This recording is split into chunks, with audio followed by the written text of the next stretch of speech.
कथाएं तो आप सब सुनते ही रहते हैं। सिद्धांत की चर्चा जीवन में बहुत लाभकारी होती है, इसलिए हम सिद्धांत की चर्चा कर रहे हैं। कर्म का बंधन इतना जटिल है कि किसी भी प्रकार से, किसी भी कठोर से कठोर साधन के द्वारा भी उस बंधन से छूटना असंभव तो नहीं है।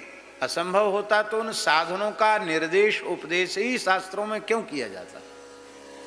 महाराज जी, ज्ञान कर्म उपासना, ये जो साधन की त्रिपुटी है, इसका निरूपण क्यों किया जाता है?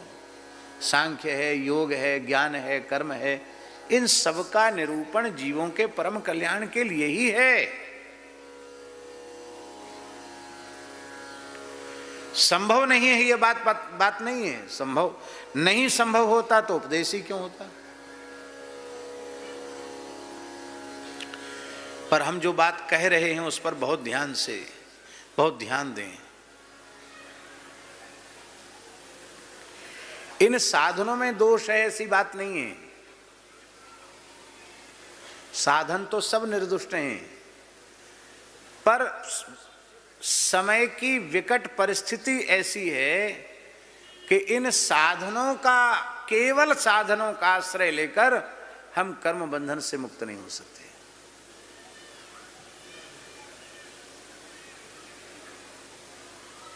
ज्ञान योग भी उदर पूर्ति का साधन बन जाता है,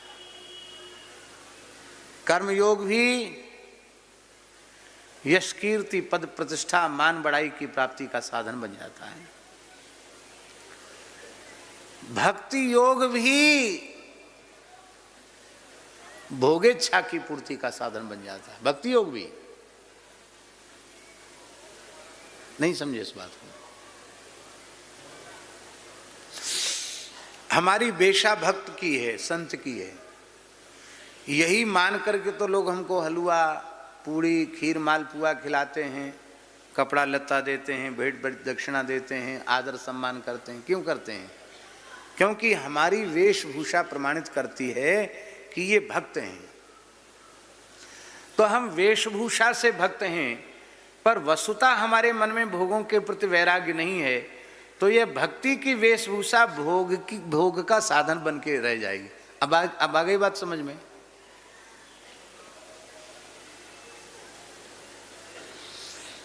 तब जीव का कल्याण कैसे हो? कर्म बंधन से जीव कैसे मुक्त हो? इसी को गोस्वामी जी ने कहा, छूटे मल की मलही के धोए, घृत की बाव की में बारी बिलोए। कैसे कर्म बंधन से मुक्त हो? उसका एकमात्र साधन है भगवान की शरण। क्या साधन है? शरण। इसलिए शरणागति को महाराज जी ज्ञान से, कर्म से और भक्ति से भी उत्कृष्ट प्रपत्ति को माना गया, शरणागति को माना गया। प्रत्येक साधन में साधनांतर के सहयोग की आवश्यकता है, किंतु शरणागति में किसी साधनांतर के सहकार की, सहयोग की कोई आवश्यकता नहीं। शरणागति जीव का स्वतंत्र साधन है उसके कल्याण का, स्वतंत्र साधन। अब कैसे जीव शरणागति से कर्म बंधन से मुक्त होता है, इसकी थोड़ी सी चर्चा हम कर दें।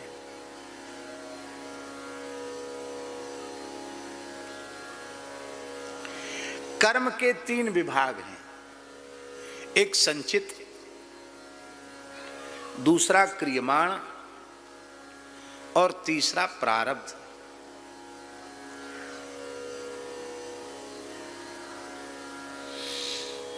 कई जन्मों के शुभ अशुभ कर्म जो इकट्ठे हैं, एक ढेर लगा हुआ है, वो तो हुआ संचित।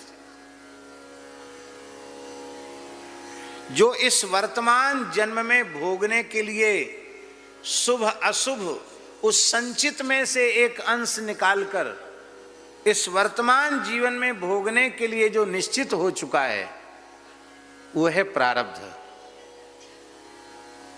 और जो इस वर्तमान शरीर से हम शुभ अथवा अशुभ कर्म कर रहे हैं, वह है क्रियमाण। अब होता क्या है महाराज जी, क्रियमाण कर्म संचित में जाता है और संचित कर्म से प्रारब्ध बनता है, फिर क्रियमाण संचित, फिर संचित से प्रारब्ध, फिर क्रियमाण संचित, फिर संचित से प्रारब्ध, बस यही चक्कर चलता रहता है। क्रियमाण बंद होने नहीं है। नहीं कश्चित क्षणमपि जात तिष्ठत्य कर्म कृत, एक क्षण भी आप बिना कुछ किए रहोगे नहीं, कुछ ना कुछ तो करना पड़ेगा, या शुभ होगा या अशुभ होगा, या विहित कर्म होगा या निषिद्ध कर्म होगा, और वो क्रियमाण संचित में जाएगा और संचित से प्रारब्ध बनेगा। छुट्टी मिलेगी कभी? छुट्टी मिलनी होती तो मिल गई होती, ये जन्म ही नहीं होता, छुट्टी नहीं मिली। क्या उपाय है, क्या साधन है? सबसे पहले संचित नष्ट होना चाहिए। वो इतना बड़ा गोदाम है, इतना बड़ा गोदाम है, इतना बड़ा गोदाम है कि यदि ईमानदारी से उस पर विचार करो तो महाराज जी सुमेरु भी उसके सामने हल्का सिद्ध हो जाएगा। सुमेरु पर्वत कितना बड़ा है, लाखों योजन ऊंचा है सुमेरु, पर हमारी संचित पाप राशि इतनी अधिक है कि सुमेरु की ऊंचाई भी उसके सामने छोटी है।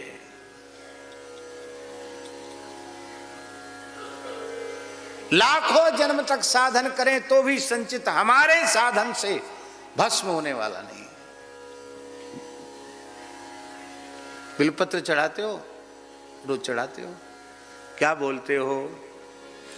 त्रिदलम त्रिगुणाकारम त्रिनेत्रम च त्रिधायुधम त्रिजन्म पाप संहारम बिल्वपत्रम शिवार्पणम। कितने जन्म? त्रिजन्म। अब तक 3 ही जन्म हुए हैं क्या?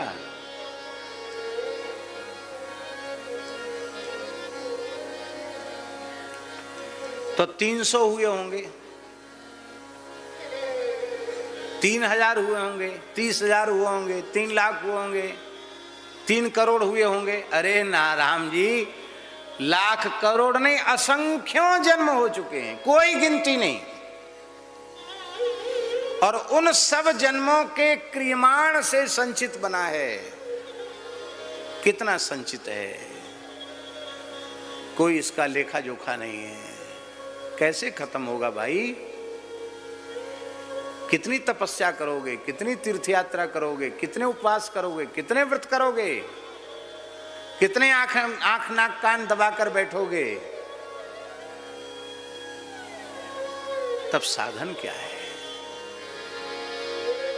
सन्मुख होए जीव मोहि जवई, सन्मुख होए जीव मोहि जवई, जन्म कोटि अघनासहि तब,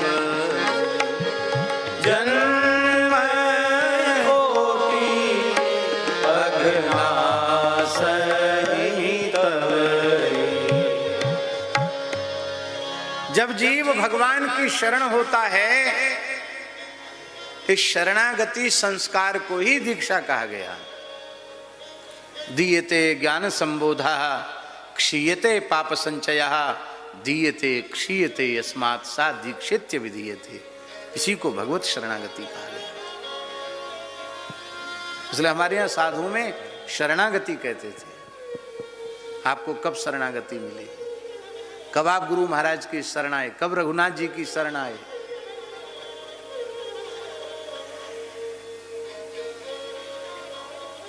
बोले हम तो बहुत पापी हैं। अरे बने रहो। विश्वद्रोह कृत अघजे ही लागा, शरण गयो प्रभु तदपि न त्यागा। कोटि विप्र बध लागे जाऊ, आयु शरण तजऊ नहीं। परवाह मत करो, हो जाओ राम जी के शरण। सकृत एव प्रपन्नाय तवास्मीति च याचते, अभयम सर्वभूतेभ्यो ददाम्ये तद्व्रतम मम। एक बार आकर कह देता, हे नाथ, हे मेरे नाथ, हे रघुनाथ, मैं आपका हूं, मैं आपकी शरण में हूं। भगवान समुद्र को साक्षी देकर के कहते हैं, मैं उसे प्राणी मात्र से निर्भय कर देता हूं।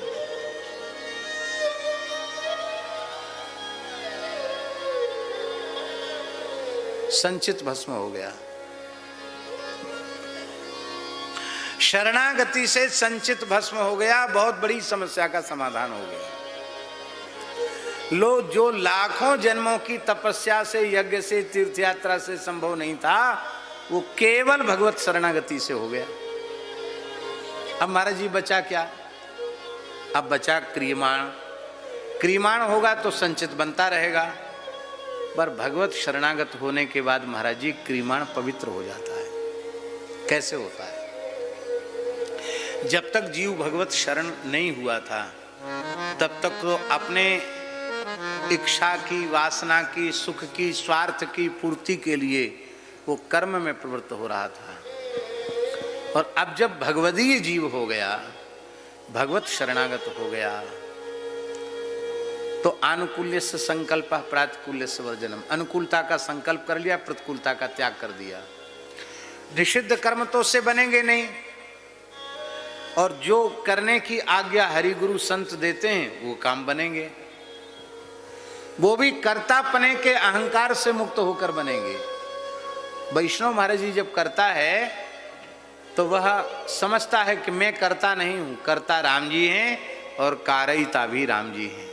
करने वाले भी राम जी और कराने वाले भी राम जी।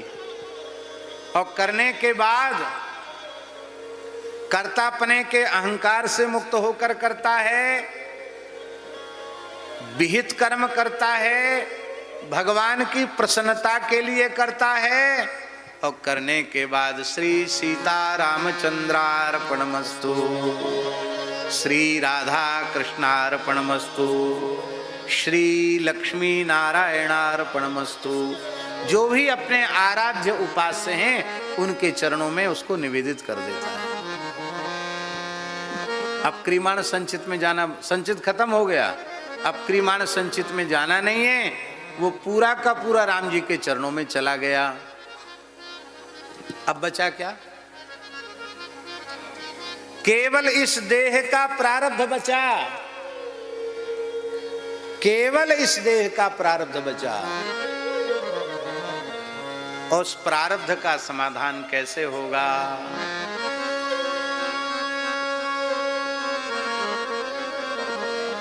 बहुत ऊंची बात है।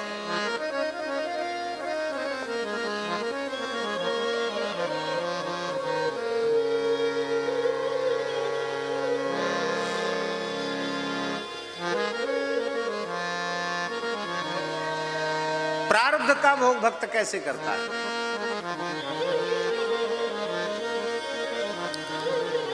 तत्तेनुकंपां सुसमीक्षमाणो, तत्तेनुकंपां सुसमीक्षमाणो, भुञ्जान एवात्मकृतं विपाकम्,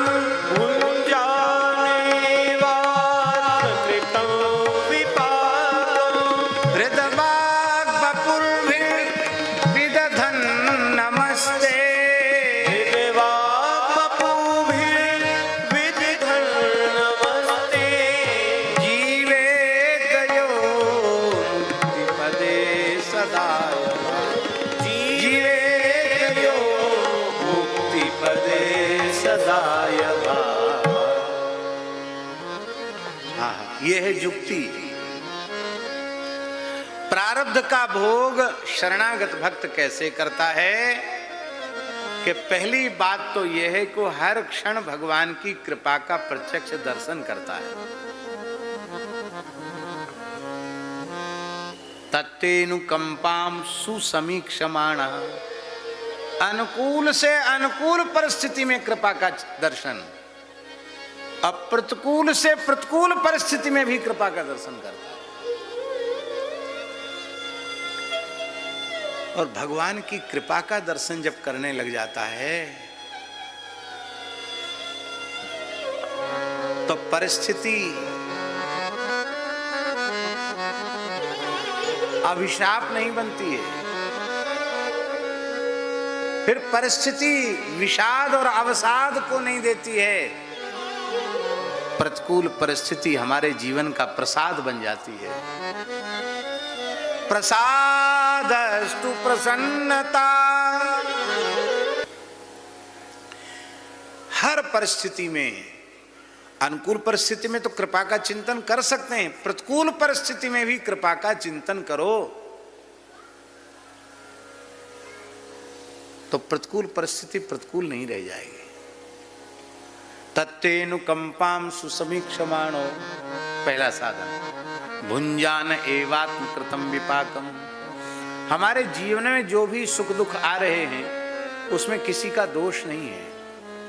हमने जो बोया था उसी को हम काट रहे हैं, तो ये भोग से ही इसका क्षय होगा। ना भुक्तम क्षीयते कर्म कल्प कोटि शतैरपि। जब भोग से ही क्षय होगा तो अच्छा है, हमारा खाता खत्म हो रहा है, संचित तो खत्म हो ही गया, क्रिमाण भी अब होना नहीं रहा, प्रारब्ध इसका भी खाता कट रहा है। भगवान की बड़ी दया। तीसरा साधन, हृदवाग बपुर्भिर विदधन नमस्ते।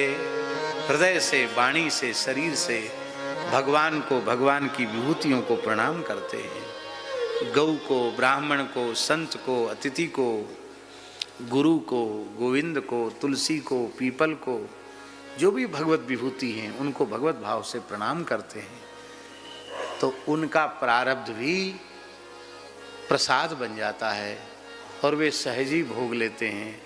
अब हमारे शरीर की जितनी आयु है उतना प्रारब्ध तो संतों के चरणों में हंस खेल के बीत गया। अब ठिकाना है कितना जीवन है, कब कौन चला जाएगा कोई पता है। जब ये इतना प्रारब्ध भगवत कृपा से सुख पूर्वक भोग लिया, 50 साल का 55 साल का प्रारब्ध भोग लिया, तो बचा खुचा जो भी समय होगा वो भी राम जी की दया से, हरि गुरु संतों की कृपा से उसको भी भोग लिया जाएगा। इसकी चिंता की आवश्यकता नहीं है। अब रहा कर्म बंधन, बोलो नहीं रहा। ये शरणागति से संपूर्ण समाधान है और सम्यक समाधान है। कर्म बंधन से मुक्ति केवल शरणागति से हो सकती है।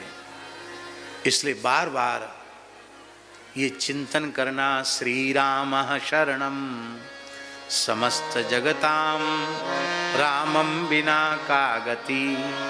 रामेण प्रतिहन्यते कलिमलम रामाय कार्यम नमः।